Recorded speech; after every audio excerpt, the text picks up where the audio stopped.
Twelfth में। तो मैं ऐसा करता हूँ, जैसे ट्रिग्नोमेट्री आपने क्लास 10th में भी पढ़ी, अब ट्रिग्नोमेट्री 11th में भी आएगी, उसे करते हैं। ठीक है, थोड़ा सा आपको नोन भी है और कुछ नई बातें बताऊंगा आपको इंटरेस्टिंग में उसमें।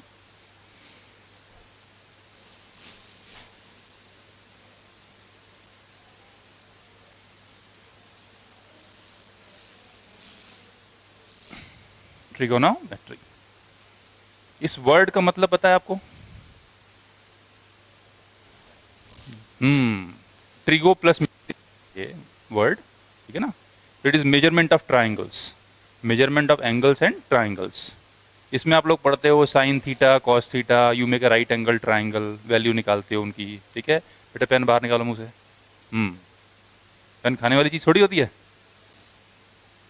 ठीक है, तो अब आप मुझे ये बताओ पहले कि जब आपने क्लास 10th में की तो आपका जो एंगल थीटा होता था, जैसे साइन थीटा निकाला या कॉस थीटा निकाला, थीटा कहाँ से कहाँ तक जाता था? मिनिमम से मैक्सिमम कितना होता था? 0 डिग्री। हाँ, मैक्सिमम कितना था? 90 डिग्री ना। तो कुछ स्टैंडर्ड एंगल कौन से हैं? 0 है, 30 डिग्री है, और कौन सा है? 45 है, और 60 है, और है 90, है ना। आप लोग अभी 0 से 90 के बीच में ही साइन, कॉस, टैन वगैरह निकालते रहे और उसका यूज भी करते रहे। अब हम जो ट्रिग्नोमेट्री पढ़ेंगे क्लास 11th में, उस डिफरेंस क्या है?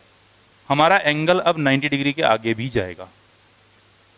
150 degree, 180, 270, 360, in fact it can go till infinity also, and it can go till minus infinity also.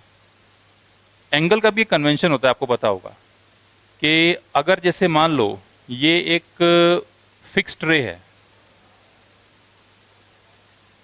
ठीक है, और यहां पे मैंने एक फिक्स्ड पॉइंट लिया, और ये एक रोटेटिंग रे है। मतलब इस रोटेटिंग रे की पहली पोजीशन क्या थी? यहां पे ही थी। वो घूमना शुरू हुई इस पॉइंट ओ के अबाउट, तो उसने एक एंगल डिस्क्राइब किया जिसको नॉर्मली आप लोग थीटा से रिप्रेजेंट करते हो, है ना। थीटा भी है, अल्फा, बीटा, कई सिंबल्स ग्रीक अल्फाबेट में होते हैं। तो अब ये देखो, अब जब ये रे एक तरह से मान लो ये एक पहिए का स्पोक है, ये घूम रहा है, तो जब ये एंटी क्लॉकवाइज घूमेगा तो एंटी क्लॉकवाइज में हम लोग एंगल को पॉजिटिव लेते हैं। मान लो यहां पे एंगल आया है 30 डिग्री, तो विल से इट इज +30, और ऊपर उठा, यहां पे आ गया 90, यहां पे आ गई रे इधर को 180, नीचे आ गई 270, पूरा घूम गई तो कितना? 360 डिग्री, है ना, 150। लेकिन अगर यही रोटेटिंग रे, मान लो मैं यहां से शुरू करके, सेंस ऑफ रोटेशन, ठीक है, मतलब वो होता क्लॉकवाइज, तो क्लॉकवाइज में angle is taken as negative. जैसे फॉर एग्जांपल अगर ये वाला लेट से 30 डिग्री है, तो अगर फिक्स्ड रे यहाँ पे है, रोटेटिंग रे मान लो यहाँ पे आ गई, तो मैंने ऐसे घुमाया उसको, तो this angle will come suppose -60। तो अब हम लोग sine, cos, tan, negative angle के भी निकालेंगे, ठीक है, और नेगेटिव की भी कोई लिमिट नहीं है। अब देखो पहिया घूम रहा है, तो पहिया घूम रहा है तो कितने भी राउंड ले सकता है। अगर उसने एक ही राउंड लिया तो एंगल बना 360, 2 राउंड लिए तो 720 बन गया, and so on, we keep on adding 360, बढ़ता जाएगा, है ना। तो आज की जो क्लास है हम लोग डिस्कस करते हैं कि sine theta, cos theta, tan theta in general कैसे डिफाइन होते हैं। पहले आपने क्या पढ़ा? कुछ ऐसा पढ़ा होगा,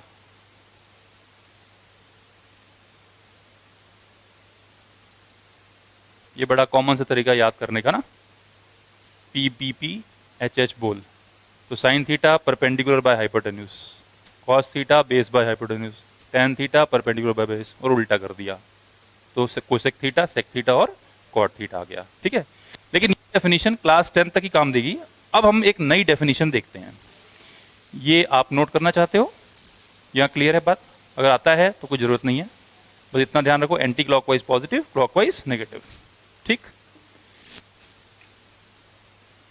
अब करते हैं discuss general definition of trigonometric.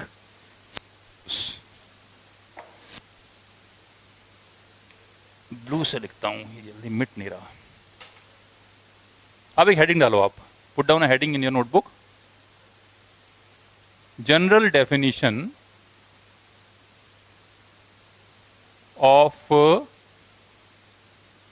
Trigonometric ratios.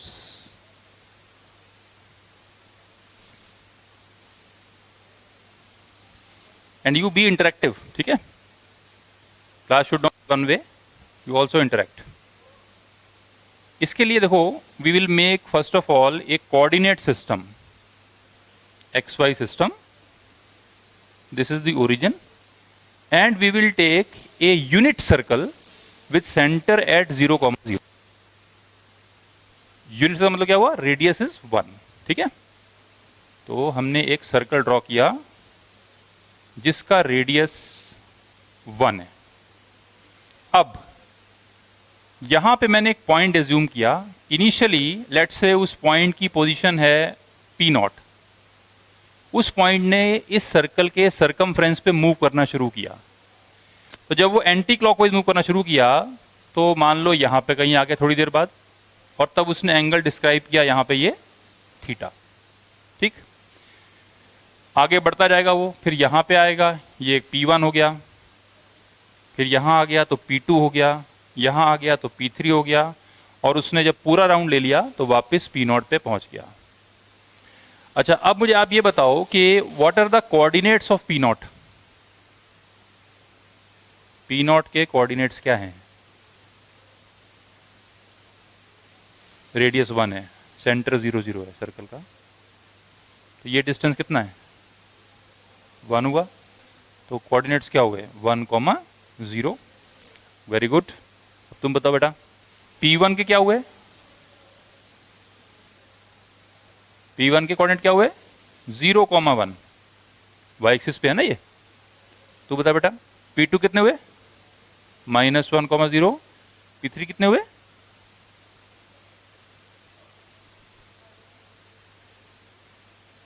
नहीं, एक्स कोऑर्डिनेट कितना हुआ, एब्सिसा जिसको बोलते हैं, एब्सिसा कितना हुआ, नहीं 0। ये वाई एक्सिस पे है ना पॉइंट, जो पॉइंट वाई एक्सिस पे होता है उसका एक्स कोऑर्डिनेट 0 होता है, और जो पॉइंट एक्स एक्सिस पे होता है उसका वाई कोऑर्डिनेट 0 होता है, ठीक है। तो 0, क्या लिखूं बताओ, -1। ये डायग्राम बना लो आप।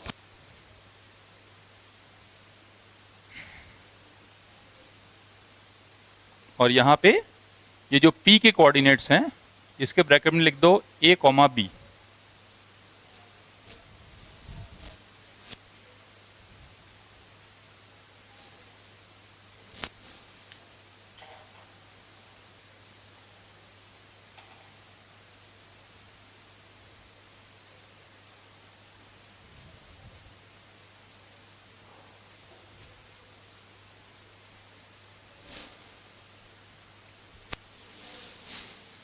मतलब ये किसी इंस्टेंट्स पे पॉइंट P, A, B पे आ गया, ठीक।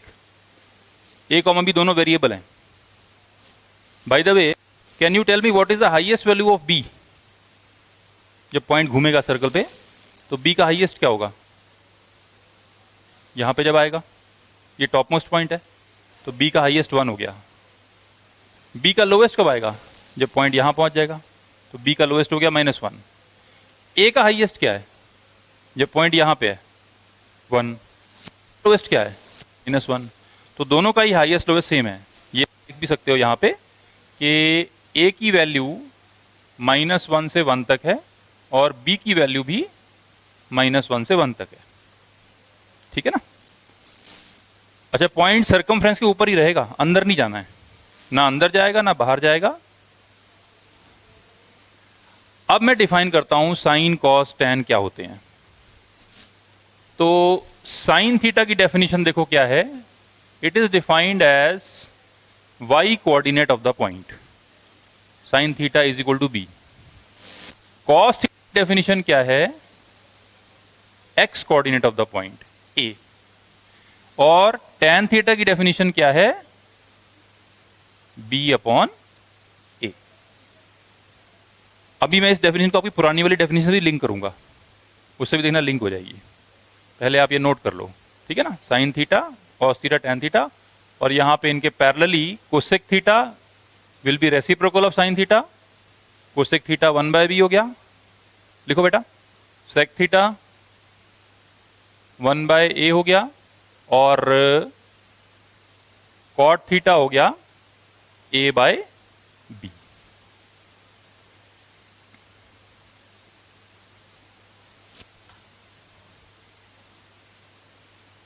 ठीक।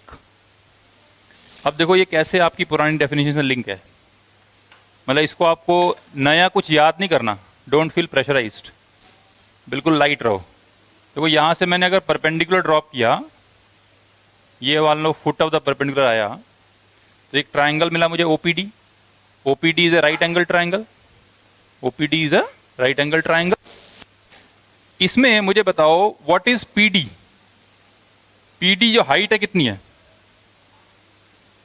जैसे मान लो ये 0.2,3 होता, तो फिर ये पीडी कितना होता, 3 होता, मतलब यही होता है इस बात का।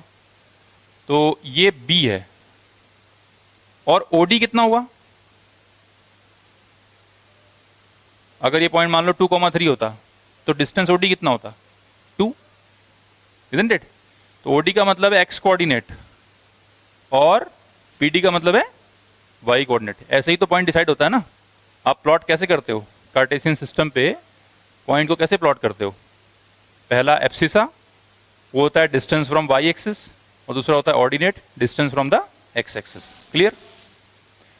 अब इसकी रेफरेंस पे देखो, ये मैंने डिफाइन किया साइन कॉस टेन। तो आपने पहले क्या पढ़ा है कि साइन थीटा होता है परपेंडिकुलर बाय हाइपोटेन्यूस, राइट। तो देखो परपेंडिकुलर कितना है, बी, हाइपोटेन्यूस क्या है 1, तो b/1 वो रहा साइन थीटा। कॉस थीटा क्या होता है, बेस बाय हाइपोटेन्यूस, बेस क्या है a, hypotenuse 1, a/। tan theta perpendicular by base, b/a। तो नया कुछ याद करने को नहीं है, बस ये ध्यान रखना है ये सर्कल के रेफरेंस से बने हैं सारे फंक्शन। और इसका बेनिफिट क्या है, बेनिफिट वही है जिससे मैंने शुरू की बात क्लास में। आज मैंने कहा कि अब हम लोग साइन कॉस टेन बड़े एंगल्स का भी लेंगे, मतलब हमारा एंगल अगर 90 डिग्री को एक्सीड करता है तब भी डिफाइंड होगा। तो अब देखो आपका अगर पॉइंट यहाँ घूमते घूमते यहाँ पे आ जाएगा, तो लाइन ओपी ऐसे बन जाएगी, तो एंगल 90 से बड़ा हो जाएगा, तो तब भी उसका कोई वाई कोऑर्डिनेट और एक्स कोऑर्डिनेट तो होगा ही, मतलब that point will also have some A and B. तो ये फंक्शंस की वैल्यू आ जाएगी, मतलब पॉइंट किसी भी क्वाड्रेंट में जाए, कोई ना कोई उसका ए या बी जरूर होगा, इस रेंज के अंदर होगा, और उस हिसाब से हमें साइन कॉस टेन सब मिल जाएंगे, ठीक है ना।